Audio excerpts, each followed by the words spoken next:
শেষ জামানায় কিন্তু মুমিন ব্যক্তিদের মধ্যে অনেক মুমিন ব্যক্তির স্বপ্ন কিন্তু সত্য হবে, এটাও এসেছে। মুমিন ব্যক্তির স্বপ্ন কিন্তু সত্য হবে। কোরআনে এমনও দলিল আছে যে কাফেরের স্বপ্ন সত্যি হয়েছে।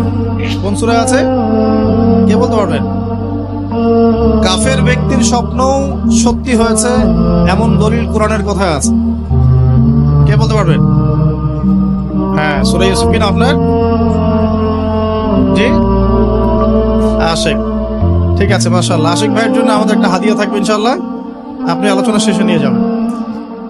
তো ইউসুফ আলাইহিস সালামের যে ঘটনা সূরা ইউসুফ, সেখানে আছে যে অমুসলিম দুজন ব্যক্তির স্বপ্ন সত্য হয়েছে, হয় নাই?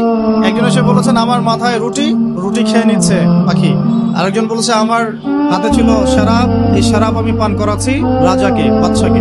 ইউসুফ আলাইহিস সালাম বললেন যে পান করাচ্ছে বাদশাকে সে নাজাত পেয়ে যাবে জেল থেকে, আর যার মাথা থেকে রুটি খাওয়া হচ্ছে তাকে শুলদণ্ড দেওয়া হবে। ঘটনা সত্য ছিল তো?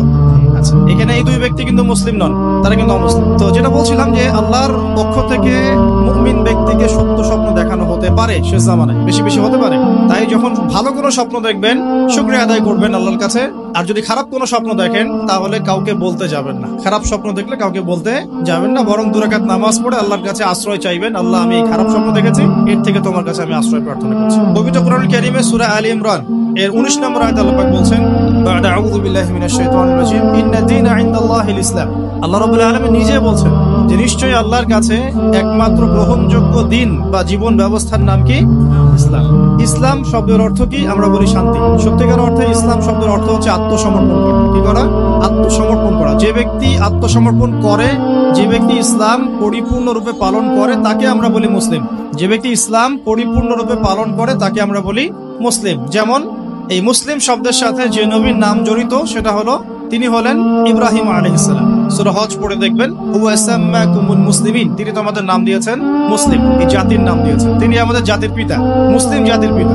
তো ইব্রাহিম আলাইহিস সালামের ব্যাপারে আল্লাহ পাক বলছেন, ইয ক্বালা লাহু রাব্বুহু আসলিম ক্বালা আসলামতু লিরাব্বিল আলামিন। যখনই আল্লাহ পাক ইব্রাহিমকে বলতেন আলাইহিস সালাম যে আত্মসমর্পণ করো, ইব্রাহিম আলাইহিস সালাম কোনো বিজ্ঞান যুক্তি দর্শন খুঁজতে যেতেন না, তিনি বলতেন আসলামতু লিরাব্বিল আলামিন, আমি বিশ্ব জগতের প্রতিপালকের কাছে আত্মসমর্পণ করলাম। উদাহরণ দিচ্ছি, আল্লাহ রাব্বুল আলামিন ইব্রাহিম আলাইহিস সালামকে বলেছিলেন স্ত্রী এবং সন্তানকে জনমানব শূন্য কাবা ঘরের পাশে রেখে আসতে। ঠিক আছে, জানি তো আমরা। ইব্রাহিম আলাইহিস সালাম জানতেন সেখানে কোনো মানুষ নেই, কোনো পানি নেই, কোনো প্রাণীও নেই, না খাবার আছে, না পানি আছে, না কোনো প্রাণী আছে। এরপরেও তিনি স্ত্রী এবং সন্তানকে সেখানে রেখে আসলেন। আল্লাহ পাককে প্রশ্ন করলেন না কেন রেখে আসবো, এর পিছনে কারণ কি, যুক্তি কি, দর্শন কি, জিজ্ঞেস করেছেন? ইয ক্বালা লাহু রাব্বুহু আসলিম, যখনই আল্লাহ পাক বলেছেন আত্মসমর্পণ করো, মেনে নাও, তিনি বলেছেন আসলামতু, আমি মেনে নিলাম, লিরাব্বিল আলামিন। আল্লাহ রাব্বুল আলামিন তাকে বলেছেন যে তোমার সন্তান ছোট, হয়তো বয়স হবে 10, 12 বা 15 বছর। আল্লাহ পাক তাকে বলছেন সন্তানকে জবাই করতে হবে। কি করতে হবে? জবাই করতে হবে। তিনি চলে গেলেন, সন্তানকে বললেন, ইয়া বুনাই, হে আমার সন্তান, যার নাম ইসমাঈল আলাইহিস সালাম, ইন্নী আরা ফিল মানামি আন্নী আযবাহুক, আমি আমার স্বপ্নে দেখেছি আমি তোমাকে জবাই করছি। কি করছি? জবাই করছি। আর নবীদের স্বপ্ন কিন্তু ওহী। নবীদের স্বপ্ন কি হয়? ওহী। ওহী মানে কি? আল্লাহর পক্ষ থেকে প্রত্যাদেশ, আল্লাহর পক্ষ থেকে মেসেজ। সবার স্বপ্ন কিন্তু ওহী নয়, নবীদের স্বপ্ন কি? ওহী।